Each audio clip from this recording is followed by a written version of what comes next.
My son, in front of my ex-wife and her new husband, slammed his fist on the table of a five-star restaurant. He pointed right at my chest and screamed, "You are a loser, Dad. My mom's new husband isn't." The entire room froze. I didn't say a word. I didn't have to. As I calmly folded my cloth napkin, I wasn't feeling shame. I was calculating. They thought they were humiliating a poor, forgotten jazz musician. They had absolutely no idea they had just insulted the man who secretly paid for their cars, their apartment, and every dollar in their bank accounts. And I was about to turn off the tap. Before I tell you what happened next, let me know in the comments where you're listening to this story from. And if you have ever felt underestimated by your own family, hit that like button and subscribe, because my story is one you need to hear. My name is Augustus King, and I am 70 years old.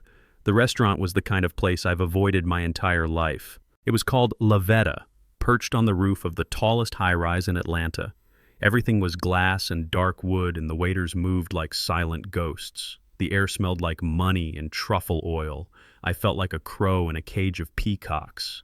My tweed jacket was clean, my shoes were shined, but they weren't Gucci, they weren't Armani, they were just comfortable. I was only there because of my son Andre.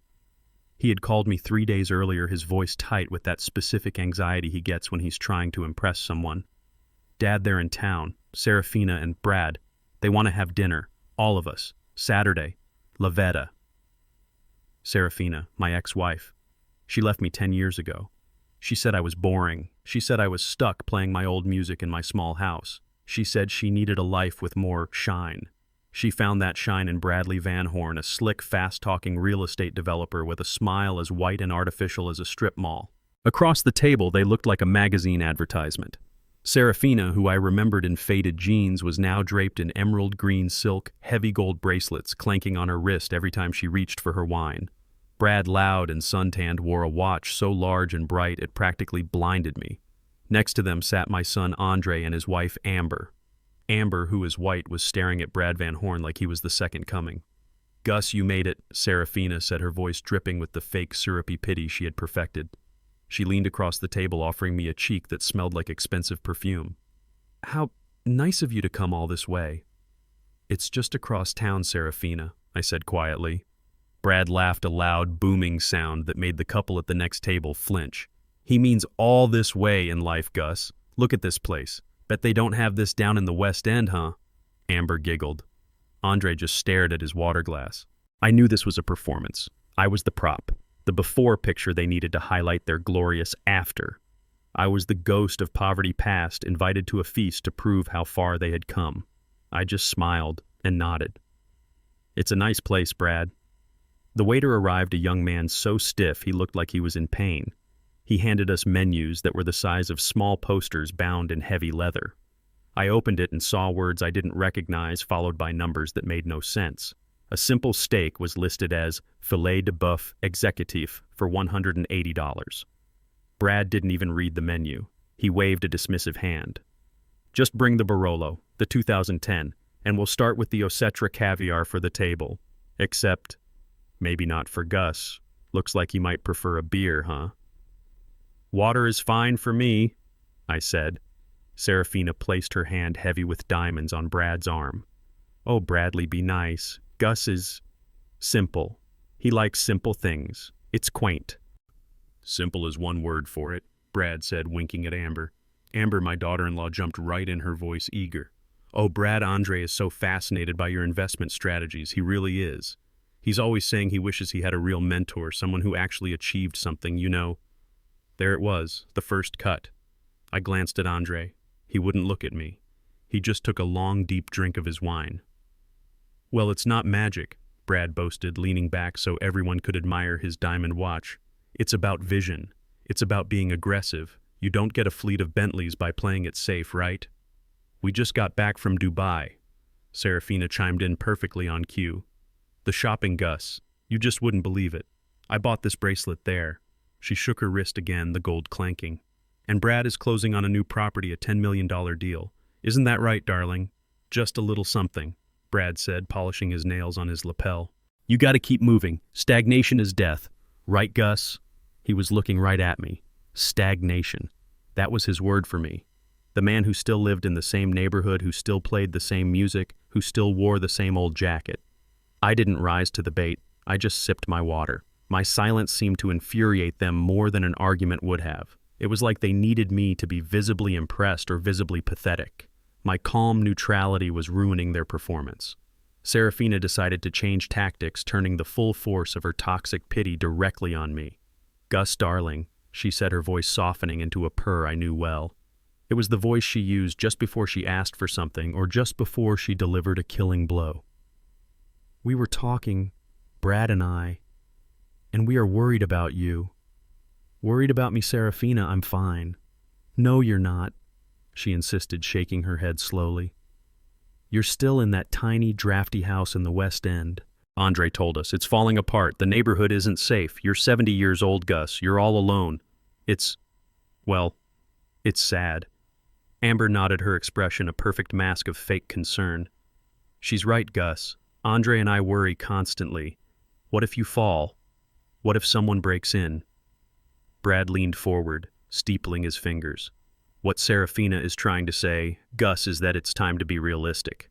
A man has to know when to accept he's at the end of his road. It's time to upgrade. We've been looking at some wonderful assisted living facilities, top-notch. They have nurses and activities." "I don't need a nurse, Brad," I said, my voice still even. This is when Andre snapped. He had been silent this whole time, his face getting redder with every glass of wine. He was trapped. He was trapped between the man he wanted to be, the man his wife and mother demanded he be, and the man he was. He looked at me, his father, and all he saw was an obstacle. "Dad, why do you have to be so damn difficult?" he said, his voice suddenly loud. "Andre," I said, trying to warn him. "No, I'm tired of this. I'm tired of being embarrassed," he hissed. "Embarrassed. Yes, embarrassed. Look at you. You look like you just crawled out from under a bridge. We're at Lavetta, Brad and Serafina flew in from Dubai, and you show up in that." He gestured wildly at my jacket. "These are my clothes, son." "They're a joke," he said, his voice rising. "Just like that stupid house, Serafina is right. It's a dump. We're trying to help you, and you're too proud and stubborn to accept it. You're too stuck in the past. Don't you get it? No one cares about your old jazz music anymore. It's over." I tried to de-escalate. I tried to find my son under all that rage. "Andre, let's talk about this later. How is that new project at work coming along?" That was the final match on the gasoline. Andre stood up so fast his chair screeched on the marble floor. The entire restaurant, all the quiet conversations, all the clinking forks, stopped. Dead silence. He slammed both hands on the table. Glasses jumped. Water spilled. "Work!" he screamed. His face was contorted purple with a rage that wasn't just about tonight. It was about his whole life. "How can I focus on work? How can I get promoted? Don't you understand? I have to work twice as hard as everyone else just to overcome where I came from, just to prove I'm not you." He was breathing hard, pointing at Brad, who was watching this with a detached, amused smirk. "Look at him," Andre shouted, his voice cracking. "Look at Brad. He's respected. He makes things happen. He just closed a $10 million deal. He's a winner. He knows how to live." Then he turned that trembling finger on me. "And you," he spat. The entire room was holding its breath. "You're a loser. You've always been a loser. That's why Mom left you. That's why I'm stuck. You are a loser." "Dad. My mom's new husband isn't—" The words echoed in the sudden absolute silence. Andre stood there panting, his chest heaving. Amber was looking at him with shining, proud eyes. Serafina and Brad shared a look of pure, smug victory. This was the moment they had been waiting for, the complete and total humiliation of Augustus King. I looked at my son, the boy I taught how to play the trumpet, the boy whose college tuition I paid for, the boy I had loved unconditionally for 40 years, and I saw a stranger. I didn't feel anger. I didn't feel shame. I felt a profound stillness, a cold, clear, and terrible calm. I didn't say a word. While everyone stared, I slowly, methodically picked up my heavy cloth napkin. I folded it once. Then I folded it again, making a perfect square. I placed it gently on the table next to my plate of untouched $180 steak. I pushed my chair back, the legs making a soft, polite sound on the floor. I stood up. I adjusted my old tweed jacket, straightening the lapels. I looked at Brad. I looked at Serafina. I looked at Amber. And then I looked at my son. He was still standing, his eyes wide, waiting for me to yell, to cry, to break. I just held his gaze for a long second. Then I turned my back on all of them. I walked away. I didn't rush. I walked with my head held high past the tables of silent diners, past the horrified waiters, through the enormous glass doors and out into the cool Atlanta night. As the doors closed behind me, I heard it. It wasn't Andre's voice. It wasn't Brad's. It was Serafina's. A sharp, triumphant, dismissive laugh that cut through the silence. They thought they had won. They thought they had finally broken me. They had no idea what I was about to do. I didn't look back. I didn't need to. The echo of Serafina's sharp, triumphant laugh followed me through the restaurant's heavy glass doors. It was a brittle sound, like expensive crystal shattering on a marble floor. It was the sound of her victory. The valet, a young man in a perfectly pressed red coat, rushed over to me. "Taxi, sir?" he asked. His eyes did a quick, professional scan. He took in my old tweed jacket, my simple leather shoes, and the deep lines on my face. Then his gaze flickered back toward the glowing warmth of the restaurant, a place where entrees cost more than my entire outfit. His face settled into an expression of polite pity. He saw exactly what my family wanted him to see. A poor, forgotten old man. A loser. "No, thank you," I said. My voice came out steady, much steadier than I felt. My hand resting in my pocket wasn't shaking. It was clenched. I walked away from the curb past the long, gleaming line of black town cars and idling limousines waiting for the other more important guests. I didn't turn left toward the MARTA station the way Andre always assumed I traveled. I turned right. I walked 2 blocks down Peachtree Street, the cool Atlanta night air hitting my face. It felt good. It was a clean feeling after the suffocating, perfume-filled air of that dining room. They thought that word loser would break me. They thought that public humiliation would be the final straw, the thing that would finally make me small enough to be controlled, to be pitied, to be brushed aside. 10 years. For 10 years since Serafina left me, I had let them believe it. I had let them think I was just a washed-up jazz musician clinging to an old house in the West End, playing my trumpet in dusty, half-empty clubs for pocket change. I let Serafina think she had escaped a sinking ship. I let my son Andre believe he was ashamed of me. I let him mistake my silence for weakness. I let him mistake my humility for poverty. It is a very common mistake, and a very, very expensive one.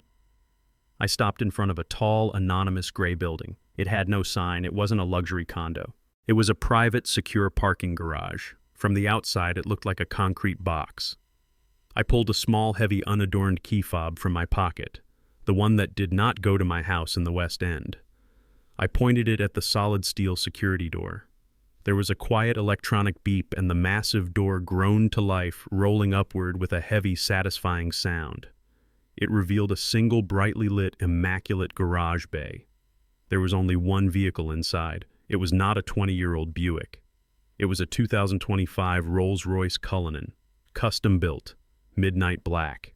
The interior was a deep, rich crimson leather. It was a $400,000 Fortress, and I had paid for it in cash last month as a small retirement gift to myself. I pressed the fob again. The cabin lights glowed softly. The spirit of ecstasy. The silver statue on the hood rose up, catching the light. I got in. The door closed with a heavy, satisfying thunk, sealing out the entire world. The air inside smelled of hand-stitched leather and polished wood. I pressed the ignition button. The 12-cylinder engine started without a sound. It was more of a vibration, a whisper of immense waiting power. I pulled out of the garage, the steel door closing silently behind me. I merged into the Atlanta traffic. I did not drive toward the West End. Serafina was right about the house. It is old. It is drafty, which is why I only use it as my private recording studio. No, I drove north. I drove straight into the heart of Buckhead, the wealthiest and most exclusive neighborhood in the city. I drove past the sprawling white-pillared mansions, past the high-end boutiques. I pulled up to a sleek glass tower that pierced the night sky, a building so exclusive it didn't even have a name on the front, just a discreet address. A uniformed doorman, a man named Thomas, who knew my name, rushed out. He didn't look at me with pity. He looked at me with professional respect. "Good evening, Mr. King. A difficult night." "You could say that, Thomas," I said, handing him the keys to the Rolls-Royce. I walked across the silent, cavernous lobby. It was decorated with art that was worth more than Brad Van Horn's entire net worth, though he would never know it. I walked to the private elevator at the back. I used my personal security key. The elevator didn't have buttons for other floors. It just had one. The top. The doors opened silently directly into my home. A 3,000 square foot full-floor penthouse. The floor-to-ceiling windows wrapped around the entire apartment, and the lights of the Atlanta skyline glittered below me like a carpet of shattered diamonds. My Fazioli grand piano sat in the far corner, its black lacquer reflecting the city lights. This was my home. This was the life the loser lived. My son, my foolish, arrogant son, and my greedy ex-wife. They had no idea. They had been dining out on my perceived failure for a decade, never once stopping to ask a single real question. And now they had finally crossed the line. I walked over to my desk, sat down in my leather chair, and looked at the city. They thought I was a loser. They thought I was powerless. They had no idea that I was the one who held all the cards. And I was about to play my hand. I stood in front of the glass wall of my penthouse looking out over the Atlanta skyline. The city lights glittered below like a carpet of diamonds. They were silent, beautiful, and cold. Down there in that overpriced restaurant, my son and my ex-wife were probably ordering another $200 bottle of wine. They were laughing. Laughing at me, laughing at the loser dad who had just walked out too pathetic to even defend himself. My son's voice echoed in the perfect silence of my home. Loser. He spat the word like it was poison. And perhaps it was. But it wasn't my poison. It was his. I walked over to the Fazioli grand piano that sat in the corner, its black lacquer reflecting the city lights like a dark mirror. I ran my fingers over the keys, the polished ivory cool and smooth beneath my touch. I didn't play a note. I didn't need to. The silence in this room was worth more than all the noise they were making back at that restaurant. They see Augustus King, the old man in the worn-out jacket. They see the small crumbling house in the West End, the one I keep because the acoustics in the main room are perfect, because the walls still smell like 30 years of history, like vinyl and sweat and inspiration. They see exactly what I have allowed them to see for the last 10 years. They don't see Gus King, the Gus King whose signature is at the bottom of music history. The Gus King who in 1973 took a $2,000 loan and a lifetime of talent and co-founded a small, hungry label out of a dusty garage in Macon. We called it Soul City Records. Serafina knew that man. She was there when we pressed our first single. She was there when we discovered the Midnight Pillars when we signed Clara May. She was there for the struggle, the late nights, the cheap whiskey, and the sudden blinding highs. But Serafina always hated the struggle. She wanted the prize, but she despised the fight. 10 years ago, she sat right where I'm sitting now. Not in this penthouse, but in the old West End house. The music industry was on its knees. CD sales were dead. Digital downloads were a joke. We weren't making what we used to. She looked at me, her eyes as cold as the ice in Brad's whiskey glass. "It's over, Gus," she said. Her voice wasn't sad, it was final. "This music, this relic, it's dead. You're stuck in the past. You're a relic. And I will not be married to a relic." She thought I was finished. She thought the ship was sinking. So she took her settlement, a very generous one, I thought at the time, and she left. She jumped from my sinking ship right onto Bradley Van Horn's plastic yacht, all in one smooth, practiced motion. She left me for new money, for Dubai, for Bentleys, for a life of shiny, hollow things. She left in 2015. What Serafina, in all her forward-thinking wisdom, didn't know, what she couldn't possibly know, was what would happen next. In 2016, the streaming boom began. And suddenly the entire world woke up and remembered what real music sounded like. Suddenly that old jazz music my son is so deeply ashamed of wasn't a relic. It was an asset. That dead catalog I refused to sell, the one I held on to while the industry burned around me, became the single hottest property in music. That old Midnight Pillars track it played during the Super Bowl halftime show last year. The royalties from that one night, from that one song, paid for this entire penthouse, in cash. That soul ballad by Clara May that Serafina always hated. A 20-year-old rapper sampled it last month. It went to #1 in 12 countries. I own 50%. 50% of everything. Brad Van Horn boasts about a $10 million deal. That's cute. My son Andre thinks I make, maybe $40,000 a year if I'm lucky. My corporation, the one Mr. Morrison manages quietly. from a discreet office downtown, pulls in more than that every single day. Before I even get out of bed, every time someone in Tokyo clicks play on a Soul City classic, I get paid. Every time a kid in London uses one of my bass lines in a TikTok video, I get paid. Every time a Hollywood blockbuster needs a classic sound to feel authentic, they call me. And they pay. Serafina divorced a relic. She had absolutely no idea she was divorcing the king. I walked over to my desk. I picked up a small framed photo. It was Andre, maybe 10 years old, holding his first trumpet. My trumpet. His smile was wide and genuine, filling his whole face. He hadn't learned to be ashamed of me yet. He hadn't learned to measure a man's worth by his watch. I kept it all a secret. For him. I had seen what unearned money does to kids. I saw it in the music industry every day. It makes them soft. It makes them weak. It makes them entitled. It makes them exactly what Andre has become. My silence, my plan to protect him, it failed. It didn't make him strong. It just made him hungry for what he didn't have. It made him look at me, his own father, and see nothing but failure. Because I wasn't loud like Brad. I wasn't shiny like Serafina's jewelry. He called me a loser. I walked back to the window, the glass cool against my forehead. The city lights were bright, but my anger was brighter. It was a cold, clean, purifying anger. Serafina thinks I'm poor. Andre thinks I'm a failure. Brad thinks I'm an old fool, a potential mark to be scammed. They have built their entire world, their entire sense of superiority on the foundation of my failure. And I am about to pull that foundation out from under them. I sat down at my desk, the real one. Not the cluttered workbench in the West End studio, but the massive, hand-carved mahogany desk in my penthouse office. It was silent up here, no traffic, no neighbors, just the quiet hum of the air filtration system. My plan had been so simple, so pure, I thought. When Andre was a boy, I gave him everything I never had. Music lessons, books, a safe home. But as he grew, I saw a weakness in him. He had his mother's eyes and her appetite. He loved the idea of success, but he seemed allergic to the work that came with it. He wanted the applause without the practice. So when Serafina left, I made a choice. I would not be the rich father who handed his son a life on a silver platter. No. I would let him believe the lie. I would let him believe his mother left me because I was a failure. I would let him think I was just a poor, struggling musician. I wanted him to fight. I wanted him to build his own life. I wanted him to become a man on his own terms, forged in his own fire, not coasting on the dying embers of mine. I wanted him to be better than me. I wanted him to earn his success so that no one, not even a woman like his mother, could ever make him feel small. What a fool I was. A romantic, sentimental fool. I didn't forge a man. I just gave him an excuse. My failure became his crutch. It became the reason he couldn't succeed, the anchor he could blame for all his own shortcomings. He called me a loser. The bitter irony is that on some level he was right.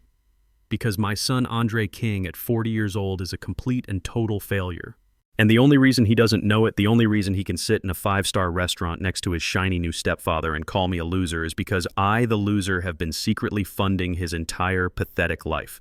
He thinks I live in that tiny West End house. He has no idea who really owns the luxury high-rise condo he lives in. He has no idea who really pays the $2,500 a month homeowners association fee. He thinks he got a great deal on his lease. He doesn't know that the leasing company is a shell corporation owned by Soul City Records. He's been living in my property for 5 years rent-free and calls it making it. He thinks that gleaming white BMW M5 in his parking spot is a sign of his success as a junior marketing consultant. He has no idea that the car is leased by my corporation under my name. He thinks the low monthly payment is because of his great credit. He doesn't know it's because the payment is just an internal transfer in my accounting books. And the worst part, the part that makes my stomach turn with a sickness I can't even name. The trust fund. About 5 years ago, Andre came to me not here in the penthouse but at the West End studio.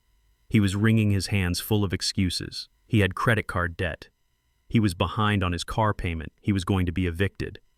I should have let him fail. God, I should have let him hit rock bottom right then. But he was my son. And he was crying. So I invented a story. I told him my parents, his grandparents, people who died with barely a penny to their name, had apparently left a small secret trust fund for him, a delayed inheritance. For the last 60 months, my lawyer, Mr. Morrison, has been wiring $10,000 on the first of every month into Andre's checking account. $10,000 every month. He called it his seed money. He told his friends it was old family money.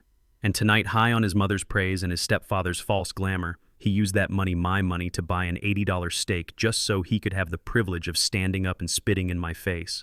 He called me a loser while surviving on my charity. He called me a failure while living in my house and driving my car. He, Amber, Serafina, and Brad, they all sat there wrapped in their bubble of smug superiority and laughed. They laughed at the man who was paying for their entire illusion. I picked up the phone. It was heavy in my hand. It wasn't my cell.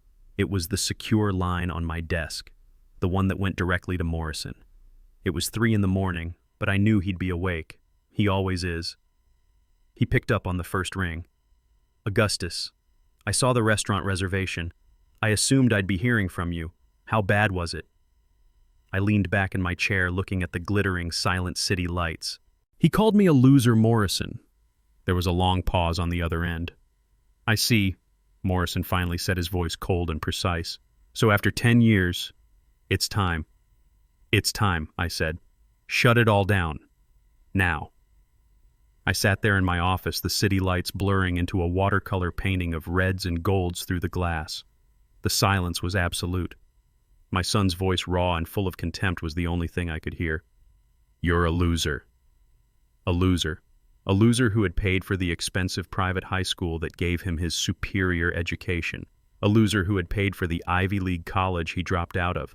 A loser who for the last 5 years had personally funded the very air he breathed. He and his mother and his new shiny stepfather, they had all laughed. They had laughed at their own lifeline. They had spat on the hand that was secretly, patiently feeding them. My anger wasn't hot. It wasn't the explosive rage of my son. It was cold. It was a cold, quiet, calculating weight that settled deep in my chest. It was the anger of a king who had just been mocked by a court jester who didn't realize the king owned the entire castle. I had let this go on for too long. My silence, my desire to protect him from failure, I saw it clearly now. It had not been kindness. It had been cowardice. I hadn't been protecting him. I had been enabling him. I had been building this monster of entitlement, feeding it $10,000 at a time. He wanted a winner. He wanted to see what a winner does. Fine. I would show him. I picked up the heavy, old-fashioned telephone on my mahogany desk. This wasn't my cell phone. This was a secure, hardwired line. There was only one number programmed into its speed dial. I pressed the button. It rang once. Augustus! Mr. Morrison's voice was sharp, awake, and professional, even at what was now approaching 3 o'clock in the morning. He had been my lawyer, my business manager, and my confidant for 40 years. He was the only other person on earth who knew the full truth. Morrison, I said. My own voice sounded strange to me. It was perfectly calm, flat, devoid of all emotion. I saw the reservation for 4 at La Veta on your calendar, Morrison said, his voice equally flat. I assumed I would be hearing from you. How bad was it? I leaned back in my leather chair, the skyline glittering in my eyes. He called me a loser, Morrison. There was a pause, not for shock. It was a pause of deep, profound understanding. It was the sound of a man processing the end of an era. I see, Morrison said, his voice turning to ice. So, after 10 years of this experiment, Augustus, is it time? It's time, I said. Shut it all down. All of it. All of it. I want you to start right now. I don't want to wait for the banks to open. I want the wheels in motion before the sun comes up. I could hear the faint sound of a keyboard clicking as Morrison opened my files. Let's be precise then. We will begin with the King Family Heritage Trust. I let out a dry, harsh laugh. You mean the direct wire transfer I authorized from my personal savings? Yes. Let's start there. Terminate it. Not on the 1st of the month. I want it terminated today. I want his next automatic payment to bounce. I want his account to be empty. Understood, Morrison said. Item 2, the vehicle, the 2024 BMW M5 White. It's leased under the Soul City Legacy Corporate Holding, correct? I asked, though I already knew the answer. Correct. The lease is in our name. He is merely the authorized driver. Good. Terminate the authorization. I want a tow truck at his apartment building by 6 a.m. I don't care what the early termination penalty is. Pay it. I want him to walk out of that building late for his imaginary job and find nothing but an empty parking space. Send the recovery team. Consider it done, Morrison said, his typing becoming faster. Item 3, the residence, Unit 34B, the Atlantic. My condo, I said. Technically the corporation's condo. The lease agreement is guaranteed by your holding company. I know, I said. I want them out. He's not on the lease. He's listed as a permanent guest, correct? A guest whose privileges have just been revoked. Augustus, that lease is guaranteed for another 6 months, Morrison said, the first note of caution in his voice. Morrison, I said, my voice dropping. You are the best and most ruthless corporate lawyer in Atlanta. I pay you a staggering amount of money for that very reason. I am certain that lease has a loophole, a missed payment, a violation of terms. Hell, I own the building, find a way. I want an eviction notice taped to his door by noon tomorrow. 30 days. No, make it 3. 3 days to vacate for breach of contract. I don't care what you have to do. Make it legal. There was another long silence. I heard him take a deep breath. Augustus, he said softly, this will be catastrophic for him. He has nothing. He is nothing without you. I know, I said. He just explained that to me in front of a room full of strangers. He is the son of a loser. A loser can't afford to pay for a BMW, a luxury condo, and a $10,000 a month allowance, can he? Morrison didn't reply. He wants a winner for a Father Morrison. He admires Brad Van Horn. He admires men who are aggressive. He admires men who make things happen. Well, I'm about to make something happen. I'm about to give my son the one thing he's never had in his entire life. And what's that, Augustus? Consequences. It is done, Morrison said. The wires are being stopped. The recovery team will be dispatched at 5:30 a.m., and I will personally draft the eviction notice. I'll have it delivered by a marshal tomorrow. Thank you, Morrison. Good night, Augustus. I hung up the phone. I didn't feel relief. I didn't feel joy. I didn't feel triumphant. I just felt quiet. I had just taken a 40-year-old man, my only son, and stripped him of his car, his home, and his income, all with a single 2-minute phone call. The tap was off. The illusion was shattered. I looked at the picture of him on my desk, the one with the trumpet and the bright, innocent smile. All right, son, I whispered to the empty room. You wanted to see what a winner does. Let's see how you do now that the loser is no longer picking up the check. Andre probably woke up around 11 a.m. He always slept late, especially after a night of celebration like the one at Lavetta. He would have woken up with a pounding headache, the kind that comes from too much expensive wine, the kind of wine I had paid for, though he never knew it. His wife Amber would be beside him in the $1,000 sheets I paid for, complaining about the sunlight and the luxury apartment I paid for. He would stumble out of bed late for the marketing consultant job I had secured for him through an old acquaintance. He wouldn't even shower. He'd just splash cold water on his face, pull a wrinkled $500 shirt over his head, and grab his keys. He'd kiss Amber goodbye, promising to take her shopping later. A promise he fully intended to keep using my money. I can picture him perfectly. Taking the express elevator down to the private heated garage. Whistling, perhaps, still full of himself, still tasting the victory of the night before the night he had finally put his old loser father in his place. He would walk to his designated space, number 34B. And then he would stop. He would blink. He would rub his hungover, bloodshot eyes. He would look again. The space would be empty. Just a dark, rectangular oil stain on the clean concrete floor where my $60,000 Alpine white BMW M5 used to be. His first thought, I am certain, was theft. How could this happen? Here in this secure building, he would feel violated, outraged. How could someone dare to steal from him? He would storm over to the security booth by the exit, ready to scream at the attendant. Where is my car? My white BMW. Did you see anything? Check the cameras. And the attendant, a man named Miguel, whom I had spoken to personally at 5 a.m., would just look at him with a tired, bored expression. He wouldn't argue. He wouldn't check any cameras. He would simply reach under his desk and pull out a single folded piece of paper. Andre would snatch it from his hand. He would unfold it, his eyes scanning the page, his brain struggling to understand. This wasn't a police report. It wasn't a note from the building manager. It was an official corporate notice. Vehicle repossession, the header read. This vehicle, a BMW M5, has been reclaimed by the primary leaseholder due to the immediate termination of the supplemental driver agreement by the financial guarantor. This is the part that would truly confuse him. Guarantor, he would say out loud, his voice echoing in the empty garage. What guarantor? He would run back to the elevator, ride it up, and burst into the apartment, waving the paper at Amber. They took it. They just took the car. Who took it? Amber would scream. The police? No, the bank. The guarantor. What does that even mean? The car is in my name. He was so proud of that lie. He loved telling his friends that he had bought the M5.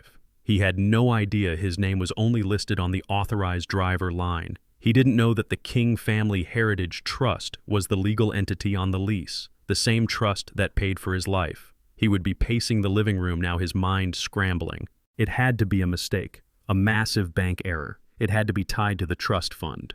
The trust fund, the imaginary safety net I had woven for him.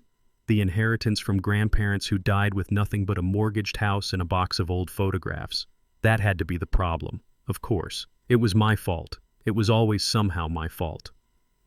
I was in my studio in the West End when the call came. The old black rotary phone on my desk suddenly jangled its sound, harsh and loud in the quiet room. I let it ring. Once, twice, 3 times. I let the panic build. On the 4th ring, I picked up. Hello? Dad. Dad, finally. Thank God. His voice was high, sharp, and laced with pure, unfiltered annoyance. He wasn't scared.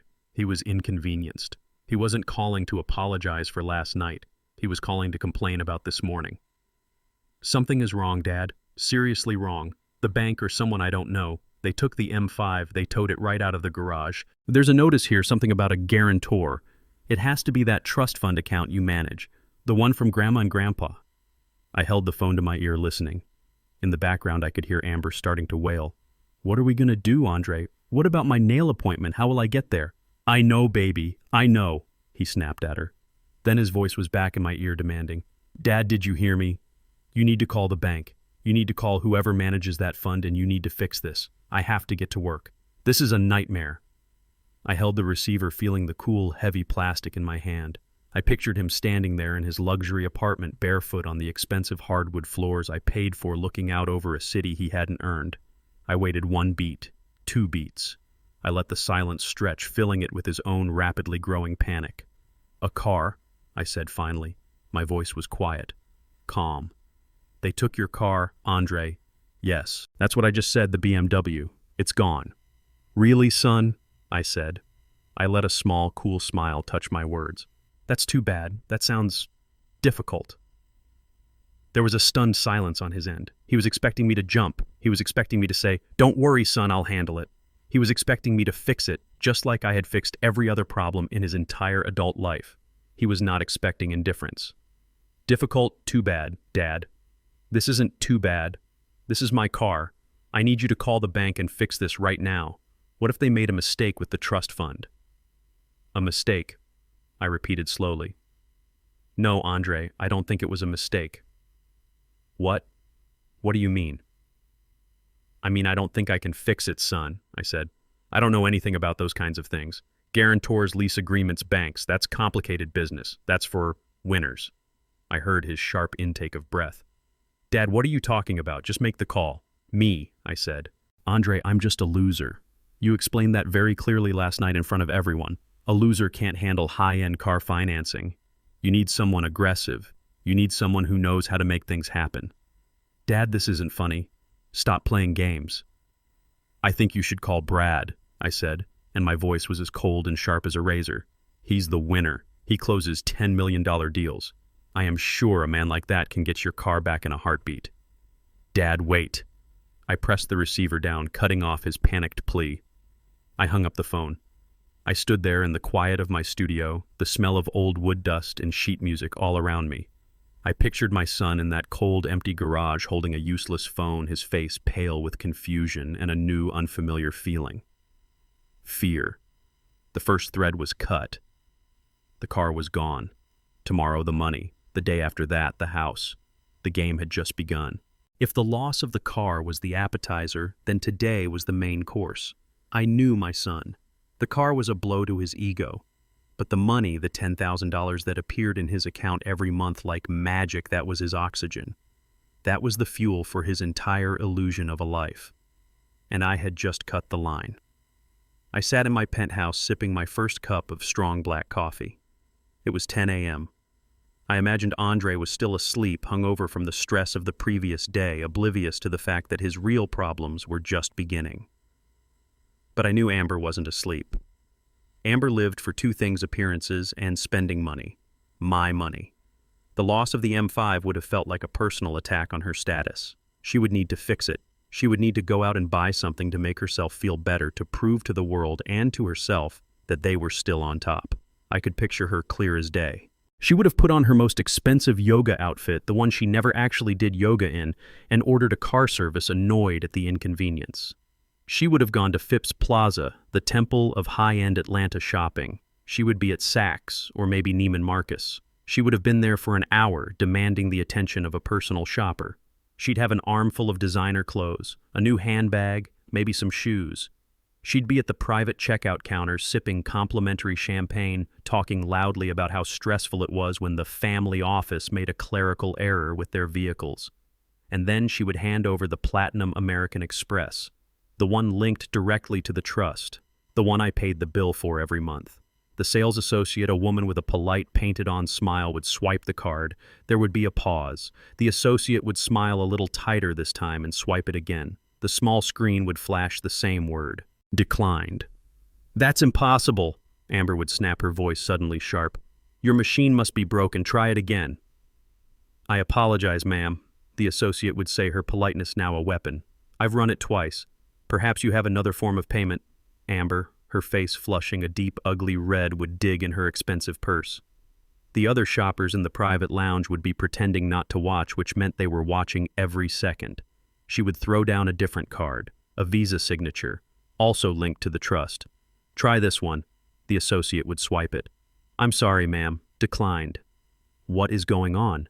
Amber would be hissing now. She'd be looking around, her eyes narrowing. She would grab her debit card, the one linked directly to the $10,000 monthly deposit. "Fine, just use this. It's cash." The associate would run the debit card. The machine would pause, connecting to the bank. And then the final humiliating word: declined. Insufficient funds. Amber would freeze. This was not possible. That account always had money. "Ma'am," the sales associate would say, her voice now dripping with cold condescension, "the total is $3,400. Will you be paying, or shall I return these items to the floor?" I smiled as I pictured her walking out of that store empty-handed, her face burning with a humiliation that a leased BMW could never buy. She would get back in her hired car, and she would call her husband, and she would be screaming. The sound of my other phone, the cheap burner phone I used only for my family, would have shattered the silence of Andre's apartment. He would snatch it up. "Amber, what's wrong?" And then the flood. "What's wrong? Andre, what's wrong? All the cards. They're declined. Saks, Neiman's, even the debit card. Insufficient funds. What did you do? You said the trust paid for everything. You said we were fine." Andre would feel the blood drain from his face. The car was a problem. This was an apocalypse. "Calm down," he'd yell back. "It's the trust. It has to be that stupid bank. They must have frozen the account over the car. I'll fix it." He would hang up on her, his hands shaking. He would grab his laptop, his hands slipping on the keyboard. He would log into the private banking portal, the one Mr. Morrison had set up for him all those years ago. He would be staring at the main summary page. His eyes would scan for the scheduled transfer. "King Family Heritage Trust. Monthly dispersal, $10,000. It wasn't there. He would click on his checking account. The account that should have had at minimum $10,000 in it, plus whatever was left from last month. He would stare at the balance. Current available balance, $14.32. He would refresh the page. $14.32. He would refresh it again, and again, and again. The number wouldn't change. The money was not late.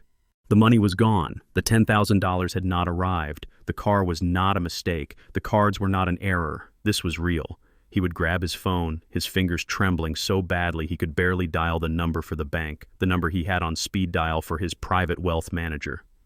King Private Bank, how may I help you?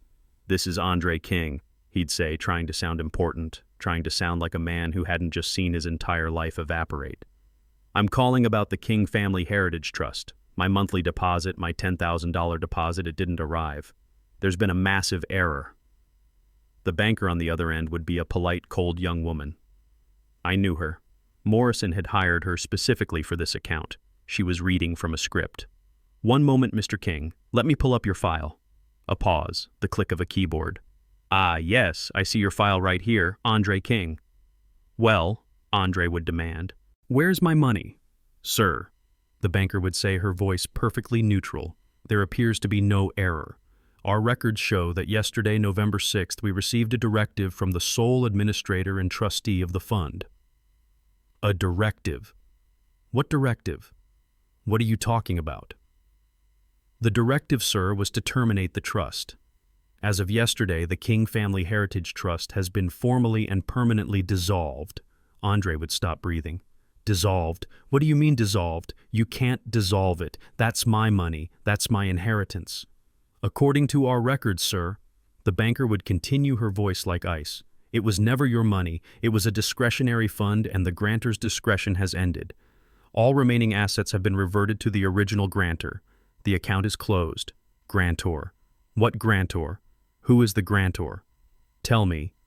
I'm afraid that information is confidential, Mr. King. Is there anything else I can help you with today? Yes. Andre would be screaming now, a desperate animal sound. You can give me back my money.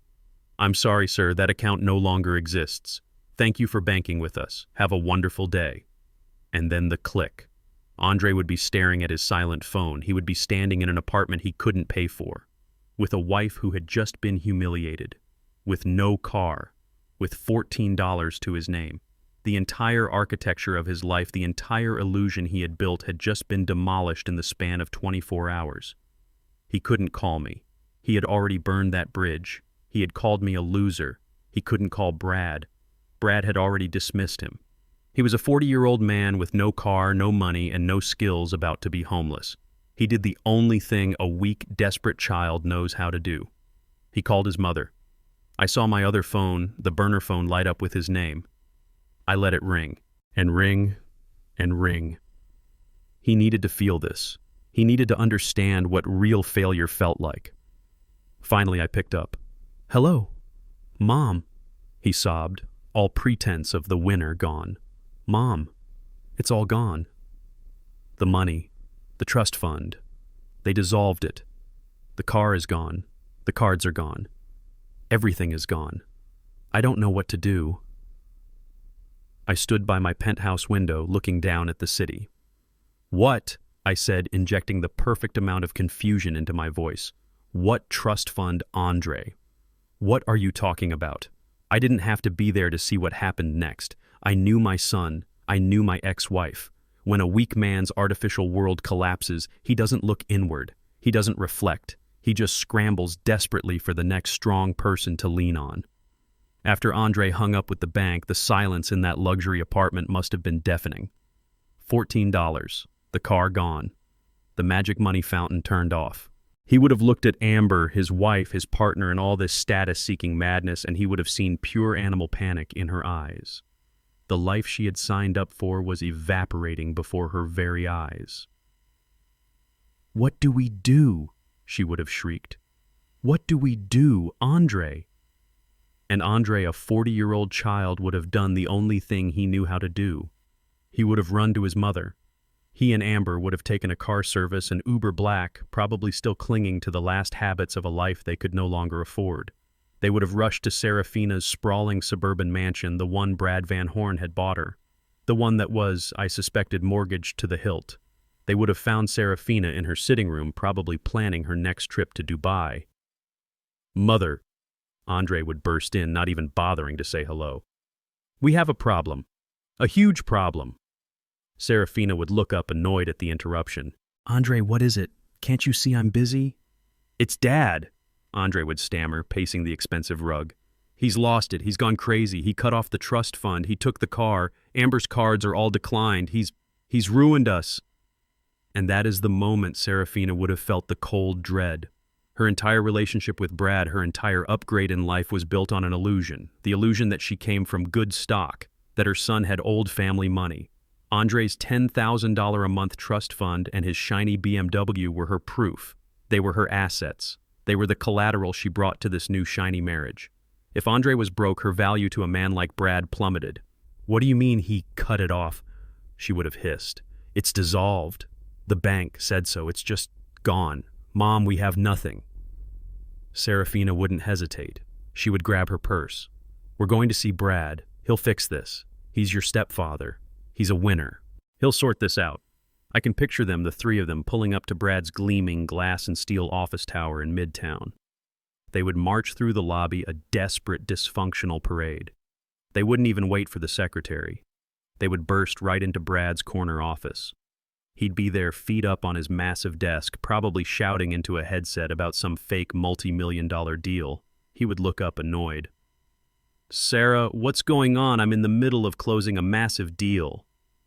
"Brad, thank God you're here," Serafina would say, her voice trembling, all the manufactured grace gone. Andre, pale and sweating, would just stand there looking like a little boy about to be punished. "Brad, sir," he'd begin, We have a problem, a financial problem. This is the pivot, the exact moment the universe turns. See, I knew something about Brad Van Horn that my family didn't. I knew a con artist when I saw one. I had been in the music business for 50 years. I had met 100 Brad Van Horns. They live on illusion. They feed on the perception of wealth. Brad had been cozying up to Serafina and, by extension, to Andre. Why? Because Andre had a BMW and a $10,000 a month trust fund. To a man like Brad, that spelled deep family money. Old money. Brad wasn't being nice to Andre at dinner. He was grooming him. He was grooming me through him. That whole $10 million deal speech, that was for my benefit. He was baiting the hook, hoping to get the loser dad to invest his quaint savings into his massive Ponzi scheme. But now his marks were standing in his office. Broke. Brad would slowly take his feet off the desk. His smile, that blindingly white artificial smile, would vanish. "What kind of financial problem?" he'd ask, his voice suddenly flat. "It's the trust fund," Andre would stammer. "The one from my father's side. It's been dissolved." Brad would freeze. This was not part of the plan. This was a disaster. To a con artist, this could mean only one thing: the money was gone. The well was dry. Or even worse, the real money man, the grantor, had somehow discovered the scam. My cutting off Andre would look to a man like Brad like I knew he was a fraud. It would look like I was battening down the hatches. It would look like I was the one who had made the first move. Dissolved. Brad would repeat the word, tasting like ash in his mouth. "Yes." Serafina would wail, finally breaking. "Gus is acting crazy. He cut Andre off. The car is gone. The money is gone. Brad, we need help. We need a loan just until we sort this out. 20,000, maybe 30. Just a bridge loan. For family." Brad would stand up from his desk. He would walk to the massive window looking down at the city below. He would be silent for a long, cold moment. When he turned around, the man from the restaurant was gone. The charming, boisterous, suntanned winner had been replaced by a stranger. His eyes were as cold and dead as a shark's. "Alone," he'd say, as if he'd never heard the word before. "Yes, please, Brad," Andre would beg. "You're my stepfather. You're a winner." Brad would let out a short, ugly laugh. It was a sound with no humor in it at all. "That's right, Andre, I am. And do you know why I'm a winner? Because I don't back losers. Because I don't throw good money after bad." Serafina's hand would fly to her mouth. "Brad, what are you saying?" "I'm saying," Brad would hiss, "that I am deeply, deeply disappointed. I thought I married into a family with a legacy, with assets. That's what you told me, Serafina. That's what your son's lifestyle suggested." He would walk over to Andre, looking him up and down with pure, undisguised contempt. "You're not a junior consultant. You're a 40-year-old child living on an allowance. And your father, the loser, just cut you off. And now you come here to my office with your hands out." "Please, Brad," Andre whispered, tears welling in his eyes. "We have nowhere else to go. We need help."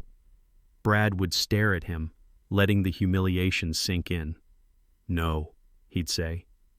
"I don't give loans. especially not to family. That's bad business. He would walk to his office door and open it, the gesture clear. But what are we supposed to do? Serafina asked, her voice a tiny squeak. Brad Van Horn would look at my son, the boy who had idolized him just 12 hours earlier, and he would give him the exact same advice I had given him in my head, only this time it was laced with pure poison. I don't know, Andre. Get a job, a real one. It's time you learned to stand on your own 2 feet. He would gesture to the open door. Now get out. My secretary will validate your parking, if you even have a car to park. And they would be forced to walk out past the secretary, who was trying not to smile past the other executives in the hall. They had been publicly humiliated at the restaurant, but this was different. This was worse.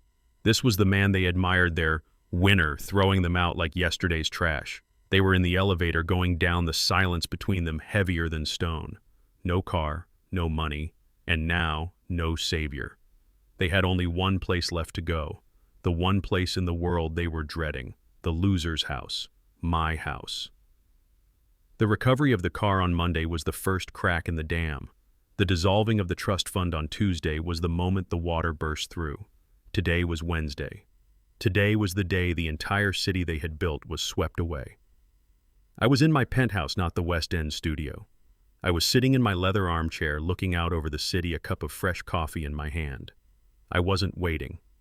I was anticipating. I knew my son and his wife. After Brad Van Horn had humiliated them, after they realized their winner was just another bully, they would have crawled back to their luxury apartment, their cage. They would be trapped there, surrounded by expensive furniture they couldn't move and clothes they could no longer afford. They would be paralyzed by fear. They would be pacing the floor, yelling at each other, blaming each other, trying to figure out how to survive on $14.32. They would be clinging to the one thing they thought they had left: a roof over their heads. They would think, at least we have the apartment, the lease is paid for, we can stay here, we can figure this out. They had forgotten. I, the loser, was the guarantor. I pictured the scene as I sipped my coffee. The late afternoon sun would be slanting through their floor-to-ceiling windows.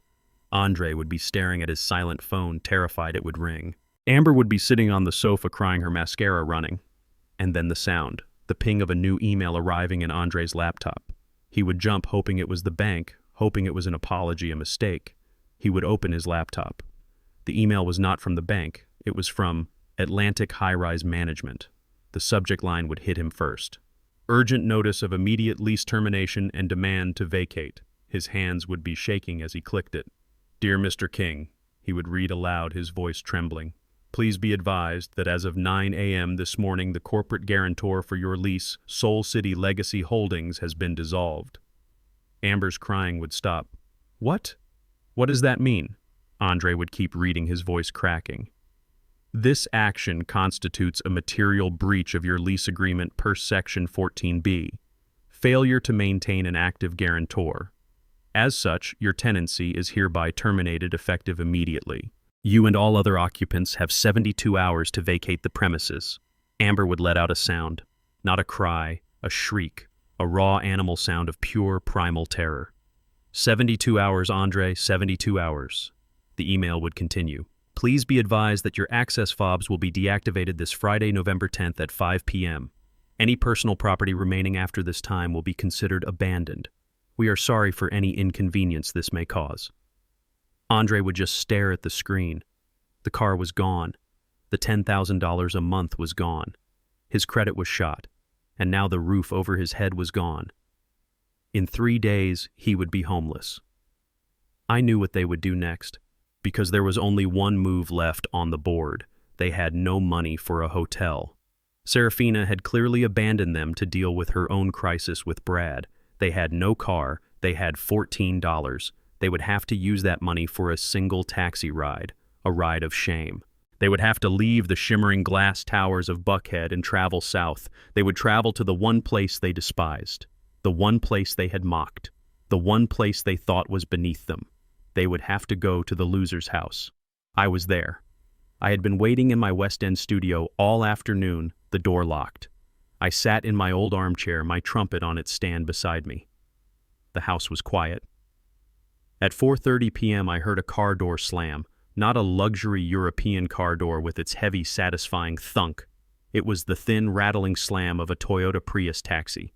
I heard footsteps running up the broken walkway, and then the pounding began. It wasn't a knock. It was a desperate, frantic, angry banging.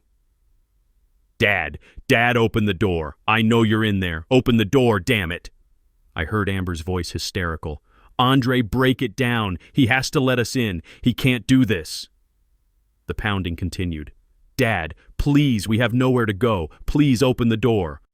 I let them bang, I let them yell, I let them feel the desperation that they had planned to inflict on me. I let them feel what it was like to be old and poor and locked out. After a full minute, when the banging had turned into frantic weeping pleas, I put down my coffee mug. I stood up. I walked slowly to the door. I turned the deadbolt. The click was loud in the silence. I opened the door. They stood there on my crumbling porch, and they looked pathetic. Andre's expensive suit was wrinkled, stained with something. His face was pale, unshaven, and streaked with tears of rage. Amber was beside him, her beautiful hair a mess, her designer dress looking like a costume, her mascara running in black rivers down her cheeks. They looked like what they were. Frauds. The moment he saw me, Andre's anger dissolved into a desperate plea. "Dad, thank God you have to help us. You have to—" He tried to push past me into the house, but I didn't move. I stood in the doorway blocking him. "Help you with what, Andre—" "The apartment," he cried. They're kicking us out. They're evicting us. We have 3 days. 3 days, Dad. It's all a mistake. It has to be. You have to call them. You have to guarantee the lease." Amber pushed forward, her face a mask of desperation. "He's right, Gus. You have to co-sign for us. You have to call the bank or give us money for a new place. You can't let us be homeless." I looked at them. My son, my daughter-in-law, the two people who had sat in splendor just a few nights ago watching me be humiliated. I looked at Andre. "Co-sign, Andre. You want me to co-sign?" "Yes, please, whatever it takes." I let the silence hang in the air. I looked him dead in the eye. "Co-sign with what, son?" Andre blinked. What do you mean?" My voice was cold. It was quiet. It held all the power in the world. "I mean, what am I supposed to co-sign with the pension of a washed-up jazz musician, the savings of a man who lives in a crumbling house in the West End?" I took a step forward and he flinched. "You told me in front of everyone that I was a loser. A loser can't guarantee a luxury apartment in Buckhead, Andre. A loser doesn't have the credit to co-sign for anything. My word means nothing. I'm a failure, remember?" The color drained from his face. He understood. This was not a mistake. This was not an accident. This was a choice. My choice. "Dad," he whispered, the word choked. "No. You did this." "I did nothing," I said, my voice sharp. "I simply stopped paying for your life. It turns out your entire life was built on the foundation of the very loser you despise." "But what about Brad?" Amber stammered. "He's the winner. You said to call him." "I did," Andre whispered, his voice hollow. "He won't help us." "That's a real shame," I said. I looked past them at the taxi waiting at the curb, the meter running. "It seems you're on your own. You two winners." "Dad, no!" Andre lunged, grabbing my shirt. "You can't do this. You can't. I'm your son. You owe me. You can't just throw us out on the street." I looked down at his hand on my shirt. I didn't move. "Owe you," I said, my voice dangerously soft. "I owed you love. I owed you a home when you were a child. I owed you an education. I paid all those debts, Andre. The rest, this life you built, this was all a bonus, and you just spat on it." I calmly peeled his fingers off my shirt. "But where will we go?" Amber wailed. "We have no money. We have nowhere." I looked at her, my face like stone. "I don't know, Amber, but you will have to figure it out, just like real grown-ups do." I stepped back into my house. "Dad, please." Andre screamed, his voice breaking into a sob. "Don't do this. I'm sorry. Okay, I'm sorry." "I'm sorry too, Andre," I said. "I'm sorry it took me 70 years to finally teach you a lesson." And with that, I closed the solid oak door. I didn't slam it. I closed it with a quiet final click. I turned the deadbolt. The sound was loud in the small, quiet house. On the other side of the door, the pounding began again. But this time it wasn't angry. It was the desperate, hopeless, terrified sound of two people who had just realized the game was over. and they had lost. I walked away from the door into my studio and picked up my trumpet. It was quiet for a week. 7 days. I spent that time in my penthouse. I played my Fazioli piano. The notes hung in the air, clean and clear, echoing in the high-ceilinged room. I drank my coffee strong and black. I read the financial reports Mr. Morrison sent over. Soul City Records had just finalized a new streaming deal that was worth 8 figures. I slept well for the first time in a long time. Down in the city, I knew my son's life was systematically disintegrating. Monday was the car, Tuesday was the money, Wednesday was the apartment. Andre and Amber were at this very moment homeless, carless, and had exactly $14 to their name. I imagined they had crawled to Serafina. I imagined the three of them were holed up in Brad Van Horn's gaudy mansion, blaming me, cursing me, trying to figure out how to get a lawyer with no money.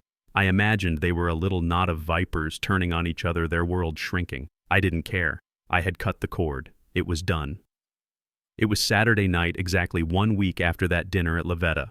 I was in my study, a glass of bourbon neat in my hand. I was looking out over the Atlanta skyline, the lights glittering like a sea of fallen stars. I was at peace. Then the burner phone rang. The cheap plastic phone I kept only for them. It vibrated violently on the polished mahogany of my desk, an ugly, demanding, desperate sound in my quiet sanctuary. I looked at the screen. The name flashing was Serafina. My first instinct was to ignore it. What was there to say I had made my statement? But the ringing didn't stop. It was frantic. 1 ring, 2, 3, 10, 12. She wasn't just calling, she was panicked. A cold knot of curiosity, sharp and sudden, tightened in my stomach. This wasn't an angry call. This was a call for help. I let it ring 5 more times. Then I slowly picked up the receiver. "Hello, Serafina?" I was expecting her voice. The cold, cutting, superior voice she had used on me for a decade. I was expecting threats. I was expecting her to call me a monster for what I had done to her son. What I heard was not a voice I recognized. It was a sound. A raw, ragged, gulping sound like an animal caught in a trap. It was the sound of a person whose entire world had just been torn out from under them. Gus, is that you? Oh my God, Gus. You picked up. You have to help me. You have to help me." I stood up from my chair. I stood very, very still. This was not the script. This was something new. This was something terrible. "Serafina," I said, my voice calm and low. "Slow down. You're hysterical. Help you with what?" "He's gone," she shrieked, and the sound was so high and thin it barely sounded human. "He's gone, Gus.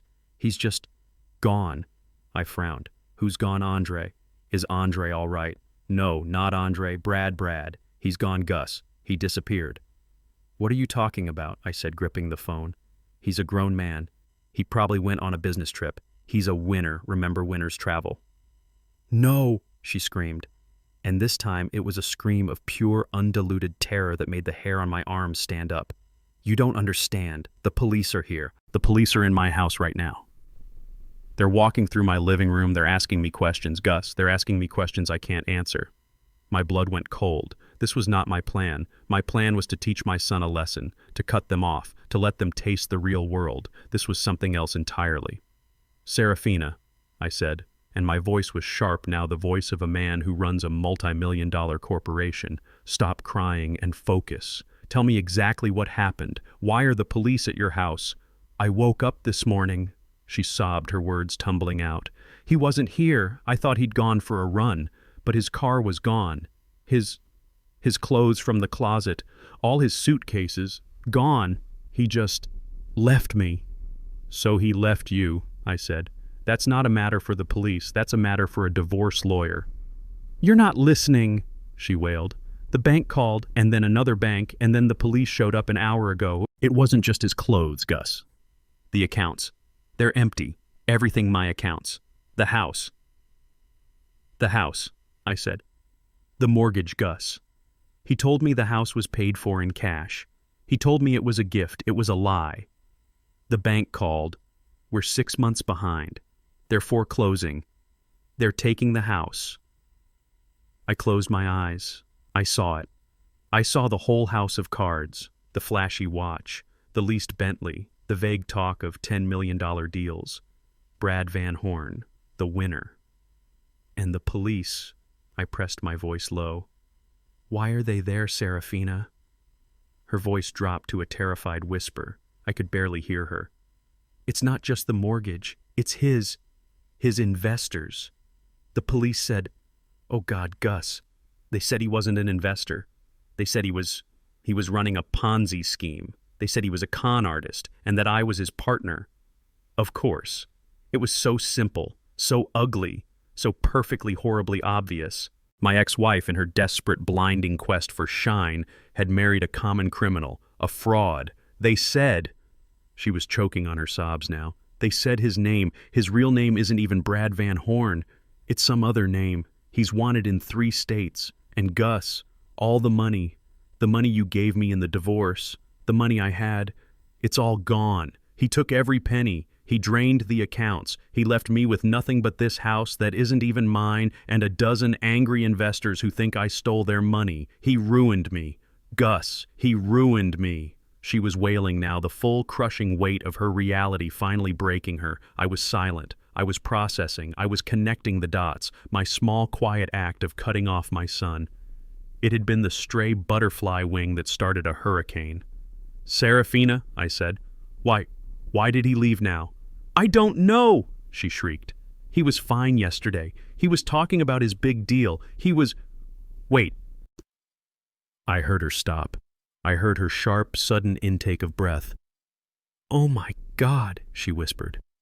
Oh my God, you.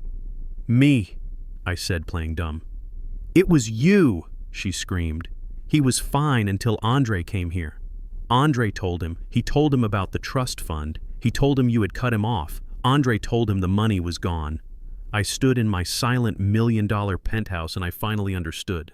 Brad Van Horn, the con artist, had been grooming Andre. He saw the BMW. He heard about the trust fund. He saw old family money. He wasn't just marrying Serafina. He was planning to fleece her entire family. That dinner at Lavetta, that $10 million deal, that was the bait. He was grooming me, and when Andre panicked and broke ran to him, telling him the family loser had suddenly and mysteriously dissolved the trust. Brad didn't see a family squabble. He saw a threat. He thought I knew. He thought I was onto him.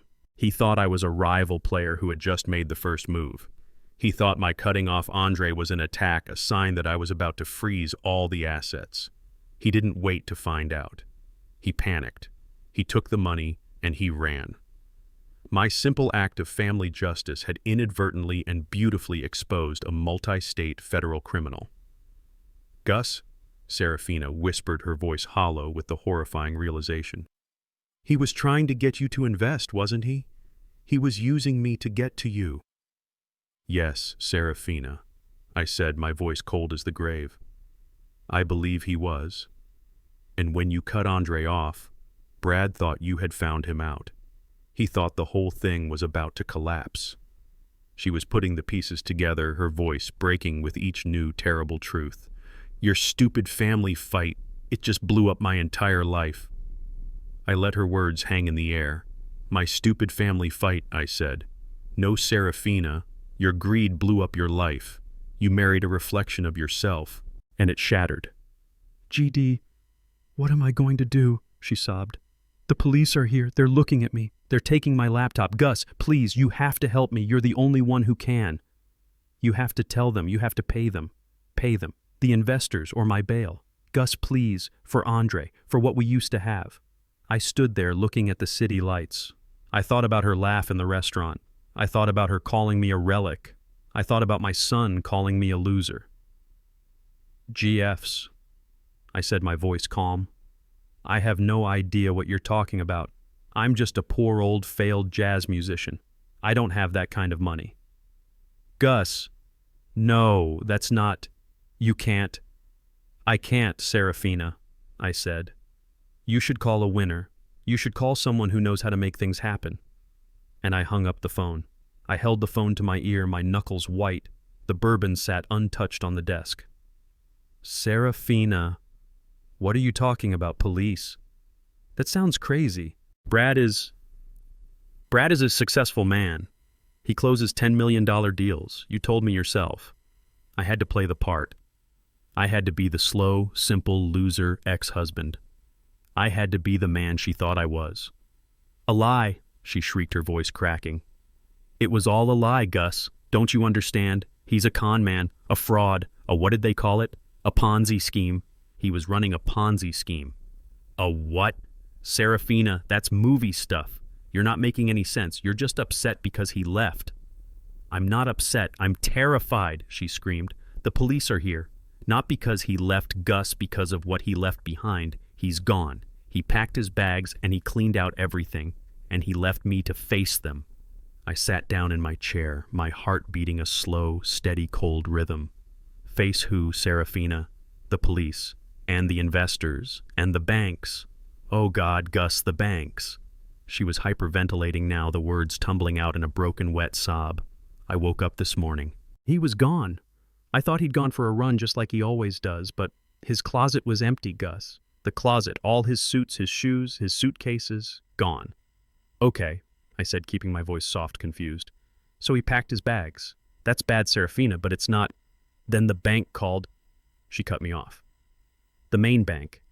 They were asking why I had missed the last 6 mortgage payments, 6 Gus, 6 months. But the house, I said, you told me, Brad told Andre, the house was paid for in cash, a wedding gift. It was a lie, she roared, her voice breaking into a desperate wail. He never paid for it. He just faked the documents. He was just paying the mortgage every month to keep up the show, and he must have stopped paying 6 months ago. The bank said the house is in foreclosure. They're seizing it. They're seizing it on Monday. I'm going to be homeless. Gus, homeless. Serafina, I said. I don't know what to say. That's terrible. That's not even the worst of it, she sobbed. That's not why the police are here.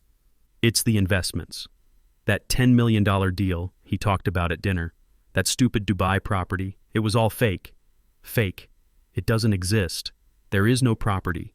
He was just collecting money from his friends, from his clients. He was just taking their money and putting it in his own account, and then... She couldn't breathe. She was choking on the words. And then what, Serafina? And then he'd find new investors. She whispered, her voice hollow. And he'd use their money to pay dividends to the old investors, to make it look like it was real, to keep them all happy. A Ponzi scheme, I said, stating the obvious. Yes, she cried. And the police are here because one of the investors, some powerful man from Chicago, he found out. He called the SEC. He called the FBI, and they traced it all back. And Brad must have known. He must have gotten a tip, so he ran. My God, Serafina, that's just awful.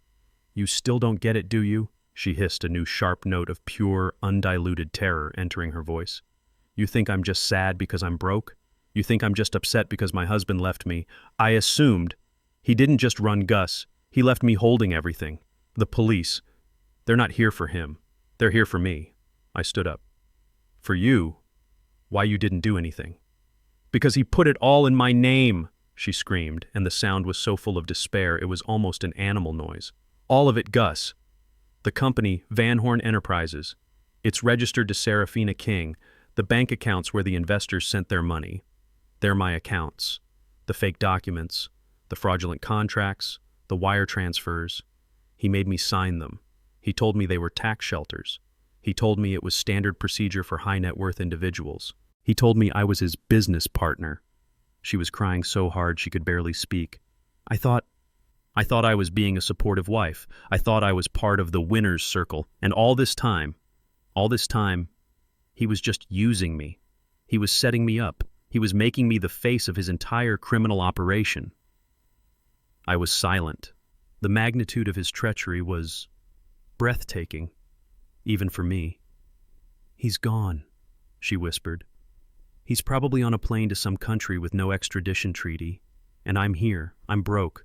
My divorce settlement from you, he invested it for me. It's gone. My new money. It's gone. And I'm about to be arrested. For fraud. For conspiracy. For God knows what else. They're looking at me right now, Gus. The detective. He's staring at me through the living room window. He's just staring. She was right. The man wasn't just a con artist. He was a professional. He had found the perfect mark. A woman so desperate for wealth and status, so blinded by shine, that she would happily blindly sign anything he put in front of her just to be part of his world. And he had just pulled the ripcord, leaving her to take the entire impact of the crash all by herself. "Gus," she said, her voice suddenly small, the voice of a terrified child.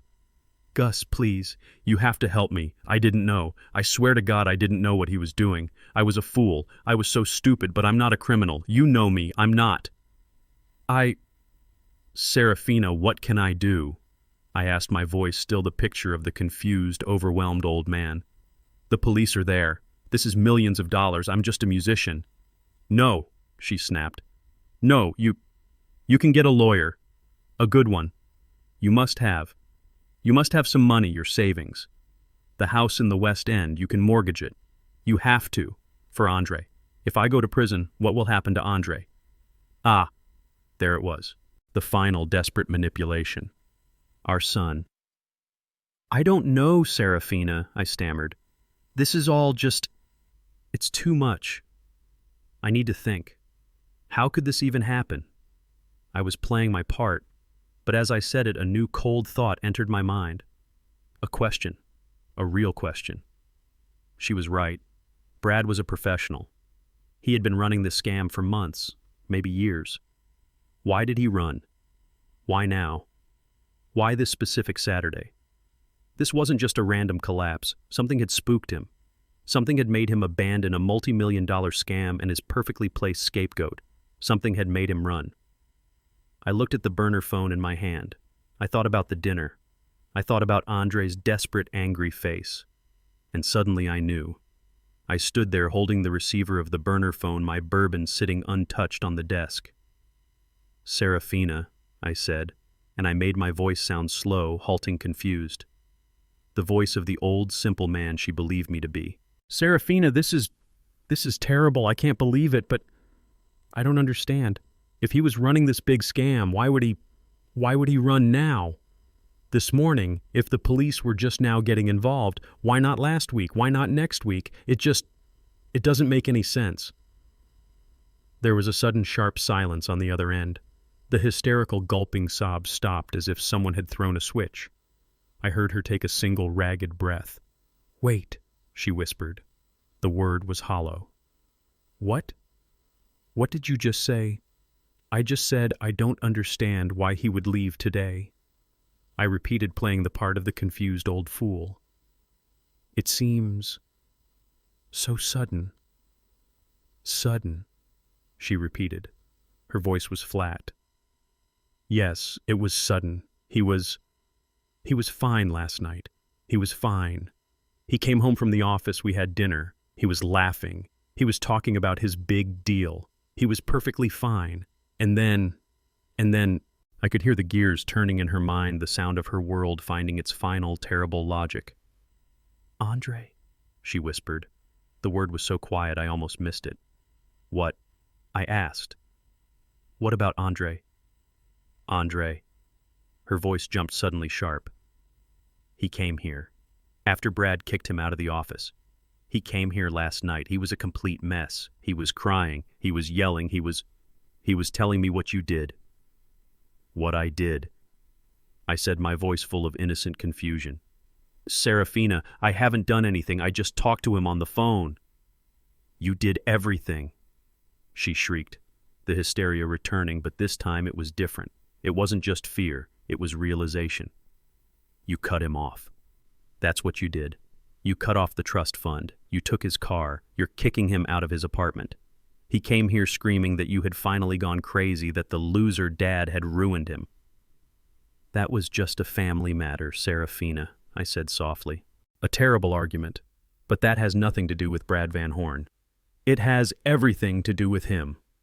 Her scream was so loud I had to pull the phone away from my ear. You fool!" she spat.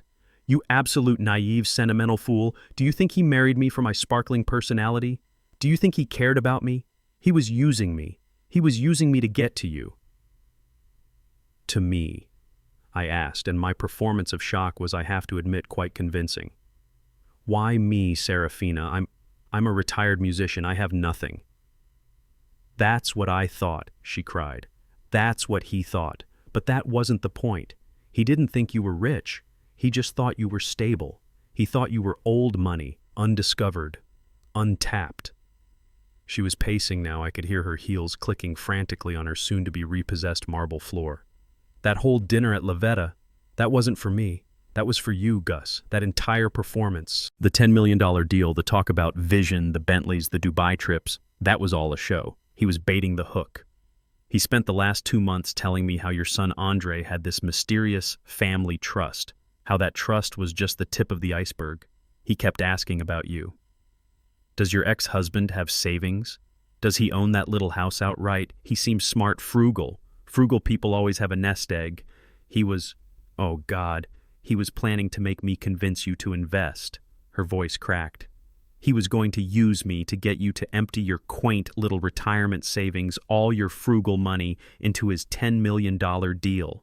He saw you as the final score, Gus. The loser dad, the quiet one no one was watching. You were his retirement plan. I said nothing. I let her unravel. And then, she said, her voice dropping to a low, trembling hiss. And then after that dinner, after he had laid the perfect trap, his other mark, his son-in-law Andre, comes to him, not with investment money, but broke, crying, panicked. Andre tells him that the trust fund is gone, not just late, not just a missed payment, but dissolved. The bank used that word, dissolved. He told Brad that his father, you, had just cut him off completely out of nowhere with no warning. She took a deep, shuddering breath. I could hear the police sirens in the background closer now. Gus, she whispered, and I could hear the last pieces of her world falling into place. You have to understand what that looks like. To a man like Brad. A man like that, a man who lives on lies and shadows, he doesn't think in terms of family drama. He doesn't believe in angry fathers. He thinks in terms of threats. He thinks in terms of who knows. Her voice was rising, getting faster and faster, a torrent of horrifying comprehension. He didn't see an angry father. He saw an opponent. He saw the secret, silent grantor of the trust fund suddenly, violently, and legally pull all the money off the table. He must have thought you knew. He must have thought you'd found him out, that you knew he was a fraud. Serafina, that's... Don't you get it? She screamed, the sound tearing from her throat.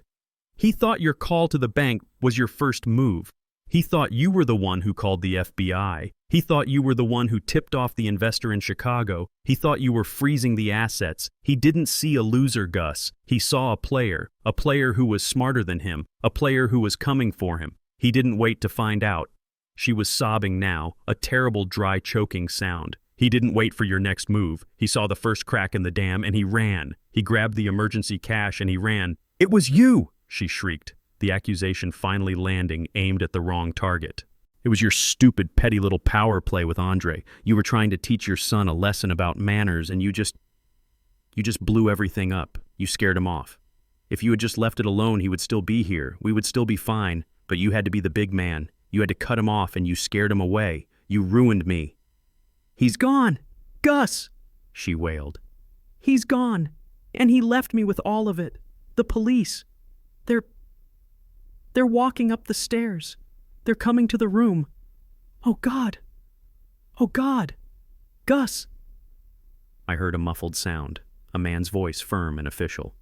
Ma'am, I need you to put the phone down. We need to ask you some questions. The line went dead. I stood there in my silent penthouse holding the cheap burner phone. My hand was perfectly steady. The city lights were perfectly clear. I looked at my untouched glass of bourbon. I had done it. She was right. I had done it. I had pulled a single small insignificant thread. The thread that was paying for my son's arrogant lifestyle. And in doing so, I had unraveled an entire criminal empire. I didn't just teach my son a lesson. I had inadvertently and beautifully destroyed the very winner he so admired. I had saved Serafina from her own toxic greed, though she would never ever see it that way. I had taken out the trash. Brad Van Horn thought I was a loser. He thought I was a small, easy mark, a final payday. He never realized that in this game I was the predator and he was just the bait. My son called me a loser, and in doing so, he had, in the most perfect twist of fate, saved me the trouble of ever having to prove him wrong. I had won. I picked up the bourbon, swirled the amber liquid, and took a long, slow sip. It was the best drink I'd had in 10 years. Here is the lesson learned and the call to action as requested. The call from Detective Miller came the next morning. It wasn't on the burner phone. It was on my private, unlisted number. "Mr. King," he said, his voice respectful. "I know you're not directly involved, but as Mrs. Van Horn's ex-husband and Mr. Andre King's father, we'll need you to come in just to verify some of her timeline. A formality." "Of course, Detective," I said. "I'll be there this afternoon." I hung up the phone. A formality. He had no idea. At 3 p.m., the Atlanta sun was high and hot. The downtown police precinct was a squat, ugly brick building that smelled like stale coffee disinfectant and quiet desperation. The fluorescent lights inside hummed, casting a sick greenish glow on the stressed-looking people waiting on hard plastic benches. Then my car arrived. It didn't just pull up, it appeared. A silent midnight black Rolls-Royce Cullinan gliding to the curb as if it were moving on a cushion of air. It was so out of place in this neighborhood, so impossibly clean and expensive, that the officers smoking by the front door stopped mid-sentence. They just stared. The car sat there for a long, quiet moment. Then my chauffeur, a tall man named James, stepped out from the driver's side. He wore a simple, perfectly tailored black suit. He didn't rush. He walked calmly around the front of the vehicle, straightened his tie, and opened my rear passenger door. I took my time. I stepped out onto the cracked pavement. The man who emerged was not the man my son had screamed at. He was not the man in the old tweed jacket and worn-out shoes. Today, I wore a custom-tailored Tom Ford suit. It was a deep, dark charcoal wool so fine it looked like liquid shadow. It fit my 70-year-old frame with a precision that cost more than my son's leased BMW. My shoes were black hand-stitched Italian leather polished to a mirror shine. On my wrist I wore a Patek Philippe Calatrava. No diamonds. No flash. Just a simple, quiet statement of power that Brad Van Horn with his gaudy, oversized watch would never understand. I was no longer Gus. I was Augustus King. James handed me my briefcase, a simple, elegant leather case. "Wait for me here, James," I said. "I don't imagine this will take long." "Very good, Mr. King." I turned and walked toward the precinct doors. The officers by the entrance instinctively straightened up as I approached. One of them, a young man, actually opened the door for me. I nodded my thanks and walked in. The entire waiting room went silent. The shift in atmosphere was immediate. The bored desk sergeant, who had been half asleep looking at his computer, sat up straight in his chair. The people on the benches stopped fidgeting. When you have spent your life pretending to be invisible, you become hyper-aware of what it feels like to be seen. And they were seeing me. They didn't see a loser. They didn't see a relic. They saw what I had hidden for a decade. They saw money, yes, but more than that, they saw power. They saw a man who was not to be trifled with. I walked directly to the front desk. My shoes made no sound on the worn linoleum floor. The desk sergeant looked up, his eyes wide, taking in the suit, the watch, the undeniable aura of command. Can I help you, sir?" he stammered. "Good afternoon, officer," I said. My voice was not the reedy, quiet tone of Gus. It was the voice I used to close deals, the voice that owned 50% of Soul City Records. It was deep, resonant, and calm. "My name is Augustus King. Detective Miller is expecting me. I am here to provide a statement regarding my son Andre King and my ex-wife Serafina Van Horn." The sergeant fumbled with his phone. "Yes, sir. Mr. King. Right away, sir. He's expecting you. I'll let him know you're here." As I stood there waiting, I saw a door open at the end of the hall. 2 officers were escorting a figure in handcuffs. It was Andre. He was a wreck. He was wearing the same wrinkled suit from the night at the restaurant 3 days ago. He was unshaven, his hair was matted, and his eyes were red and wild with panic and lack of sleep. He looked up and he saw me. He stopped dead in his tracks. The officers had to tug on his arm. He just stared. He wasn't looking at Dad. He was looking at a stranger. He was looking at a man in an $8,000 suit. He was looking at a man who had just arrived in a Rolls-Royce. He was looking at a man who was standing there with the calm, patient, and terrifying authority of a king. His mouth opened. No sound came out. His brain simply could not compute what it was seeing. I didn't smile. I didn't scowl. I just held his gaze. I just let him see. "Dad," he whispered. The word was a tiny, broken sound. Before I could answer, Detective Miller came rushing out. "Mr. King, thank you for coming in. Please right this way." He gestured down the hall away from my son. I gave Andre one last long look, a look that said, "The game is over." Then I turned my back on him and followed the detective. Detective Miller led me down a long, fluorescent-lit hallway. The floor was a pale, sickly green linoleum scuffed with the marks of 1,000 heavy boots.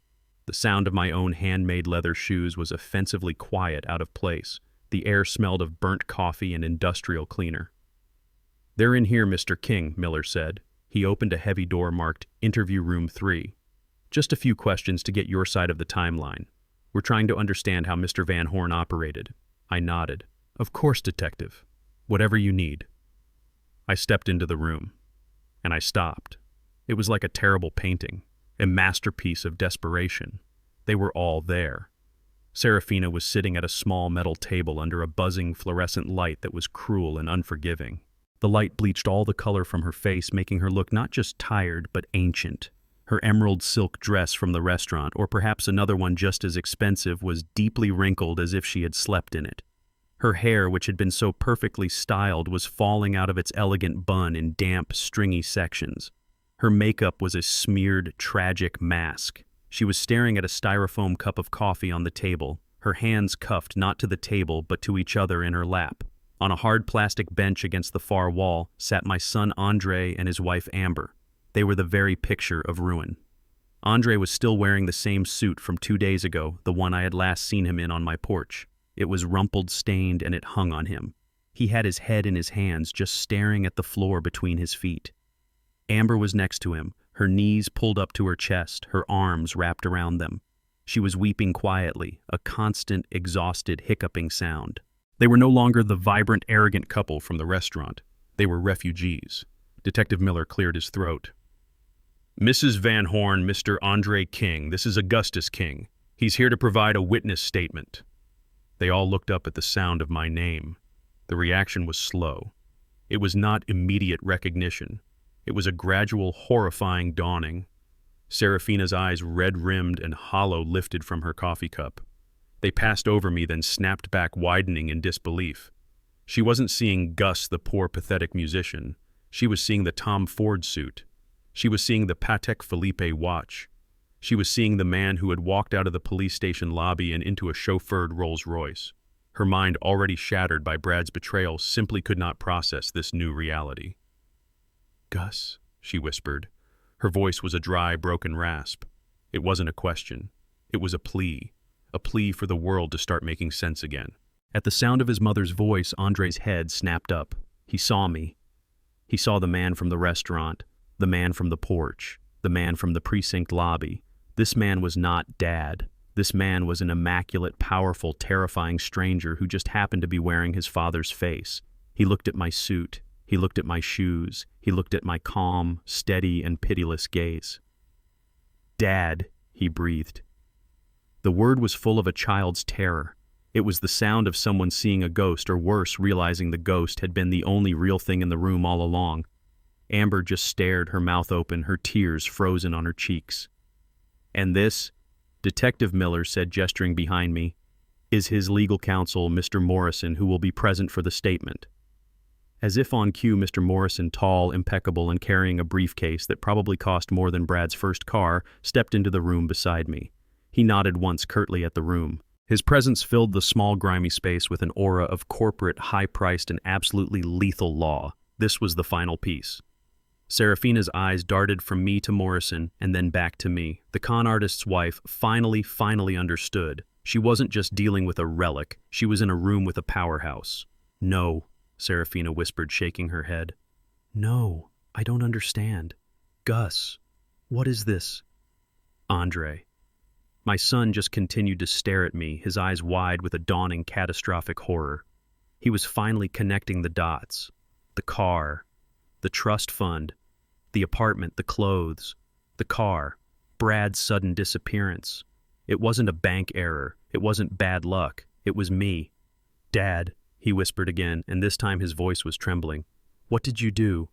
I looked at my son, Andre, his face a mask of pale confusion, staring at me as if I were a complete stranger. I looked at Serafina, cuffed and broken her mind, visibly scrambling to assemble the pieces of a puzzle that made no sense to her.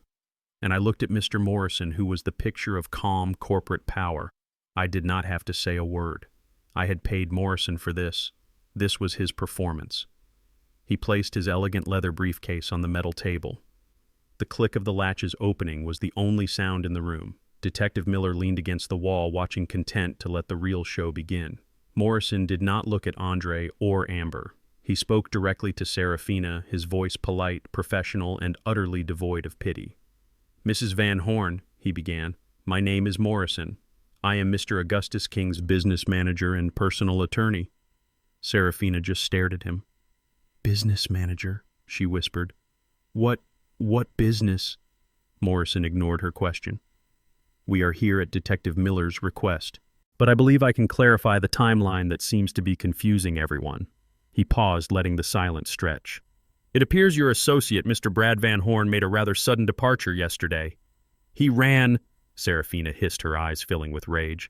"He left me. He is a con artist, yes," Morrison said calmly. "And we believe his departure was not random. It appears, Mrs. Van Horn, that Mr. Van Horn became, let's say, spooked. His flight seems to coincide exactly with the moment the King Family Heritage Trust was suddenly and irrevocably dissolved." The room went absolutely still. Andre, who had been staring at the floor, snapped his head up. Serafina frowned, the confusion on her face complete. "The trust fund. The inheritance. What does that have to do with anything? That was Andre's money. From his grandparents. How could that scare Brad?" I watched her. I watched her mind work, trying to find a new angle, a new person to blame. She still didn't see it. After all these years, she still looked right at me and saw nothing. Mr. Morrison almost smiled. It was a cold, thin expression that barely touched his lips. "No, Mrs. Van Horn," he said, his voice soft, almost gentle, which made it 1,000 times more brutal. "There was no inheritance. There were no grandparents. There was no King Family Heritage Trust." Andre stood up from the bench. "What? That's a lie. I've been getting that money for 5 years, $10,000 a month. I've seen the bank statements." "You saw a name, Mr. King," Morrison corrected him, not even bothering to look at him. "You saw a legal fiction. A name on an account created for the sole purpose of providing you with a discretionary allowance." "An allowance," Andre said, his voice cracking. "From who?" And this was the moment all the tumblers in the lock finally fell into place. Mr. Morrison turned his gaze slowly from Serafina to Andre, and then for the first time he gestured a simple, elegant motion of his hand toward me. "From him," he said. Andre and Serafina both just stared at me. "The trust," Morrison continued, his voice like a surgeon's scalpel, "was funded entirely every single month by Mr. Augustus King. The luxury apartment you live in, Mr. King, is not leased by you. It is owned by a holding company, which in turn is owned by Mr. King. The BMW M5 that was repossessed on Monday was not your car. It was leased by Mr. King's corporation. For the past 5 years, Mrs. Van Horn, Mr. King has been paying for your son's car, his home, his credit card bills, and his entire lifestyle." He leaned forward slightly. "Mr. King was the bank, Mrs. Van Horn. He was the family asset you were all relying on. And last Saturday night, after let's call it a disappointing family dinner, he simply decided to close the bank." Serafina's mouth opened. A small, strange, choking sound came out. She was not looking at me as a fool anymore. She was looking at me in pure, abject horror. She finally understood. She understood that in her blind hunger for shine, she hadn't just married a con man, she had divorced the real money. She had left the king, and for 10 years she had been laughing at his power, completely unaware that her entire new life, her son's entire platform, was still being funded by the very relic she despised. And Andre, my son. He sank back onto the bench as if his legs had been cut out from under him.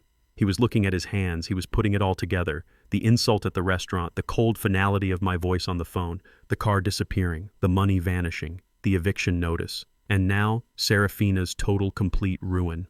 He understood that his words, his one stupid, arrogant, drunken act of defiance in that restaurant had been the trigger. He had insulted his father, and in doing so he had spooked the con man who was bankrupting his mother. He hadn't just been yelling at a loser, he had been yelling at the man holding the strings to his entire world, and to his mother's. He had destroyed them all. He slid off the bench. He didn't just stand. He slid his legs, giving way until he was on his knees on the filthy linoleum floor of the interview room. He crawled the 2 feet between the bench and my chair. "Dad," he whispered. He put his trembling hand on my knee. "Dad, I'm sorry. I'm sorry. I didn't know." I looked down at him. My 40-year-old son kneeling at my feet, a broken, weeping child. I looked at Serafina, who was just staring into the void, her life in ashes. I looked at Andre and I felt nothing.